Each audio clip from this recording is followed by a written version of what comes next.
Bismillahirrahmanirrahim. Perkenalkan, nama saya Risa Rosarina dengan NIM 2106009 dari program studi teknik informatika kelas B.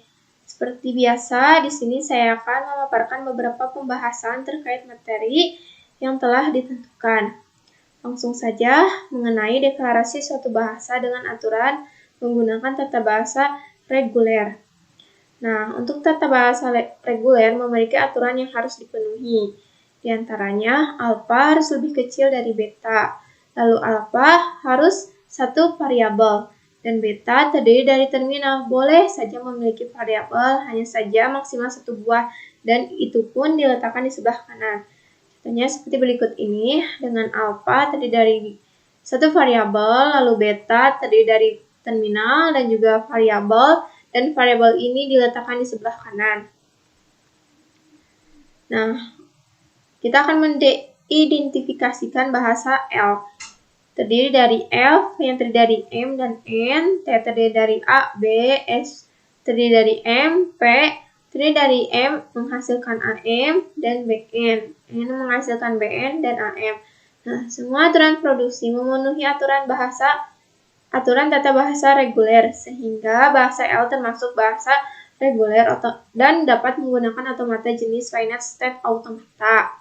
Nah, untuk FSA sendiri, sistem ini terdiri dari sejumlah berhingga stage, di mana stage menyatakan informasi mengenai input yang lalu dan dapat pula dianggap sebagai memori mesin. Lalu input pada mesin otomata dianggap sebagai bahasa yang harus dikenali oleh mesin. Dan terakhir, terkait output, mesin otomata membuat keputusan yang mengidentifikasikan apakah input diterima atau tidak. Seperti ini contoh mesin otomata dari FSA. Selanjutnya, terkait tata bahasa bebas konteks dengan aturan sebagai berikut. Simbol pada sebelah kiri harus berupa sebuah simbol variabel. Nah, kita akan lihat saja aturan bahasa yang diterima dan juga yang ditolak. Untuk ini diterima mengapa? Karena tadi sudah jelas, simbol pada sebelah kiri harus berupa simbol variabel. Di sini sudah terpenuhi. Dan untuk kesananya itu bebas. Lalu, yang untuk ditolak, ini ditolak. Kenapa? Karena simbol pada sebelah kiri harus berupa sebuah simbol variabel, dan di sini bukan simbol variabel melainkan terminal. Selanjutnya, pembahasan terkait cara kerja mesin otomata pada setiap tata bahasa Chomsky. Dapat dilihat di sini ada tipe 0, 1, 2, dan juga 3 dengan mesin otomata masing-masing. Nah, untuk tipe 3 ini dengan mesin otomata finite state automata FSA, meliputi dua jenis FSA, yaitu deterministic finite automata dan juga non-deterministic finite automata. Nah, untuk tipe 2 ini dengan mesin otomata fast down automata. Lalu tipe 1 yaitu mesin otomatanya linear bounded automata dan juga natural language tipe 0 ini dengan mesin otomata mesin Turing. Nah, di sini ada batasan aturan produksi dari setiap bahasa.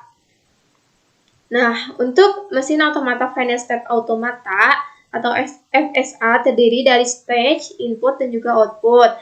Nah, FSA ini terdiri dari dua jenis, yaitu deterministic finite automata dengan ketentuan setiap state menerima sebuah simbol input dan setiap transisi menuju tepat satu tujuan.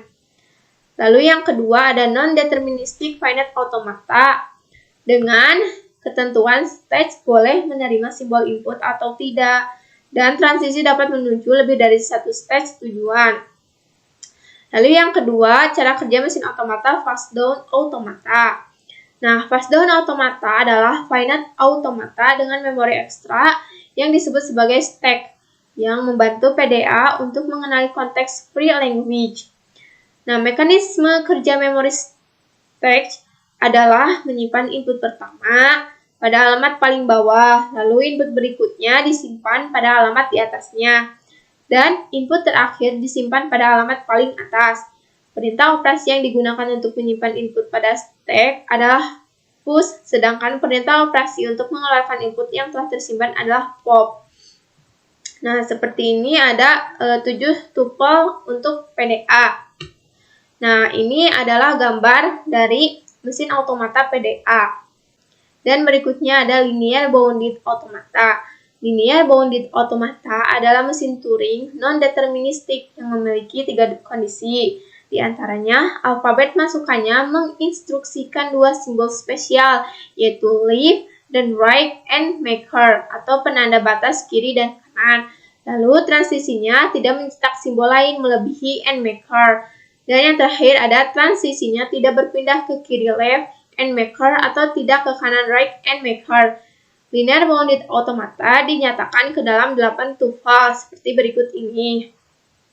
Dan ini gambar dari mesin automata linear bounded automata.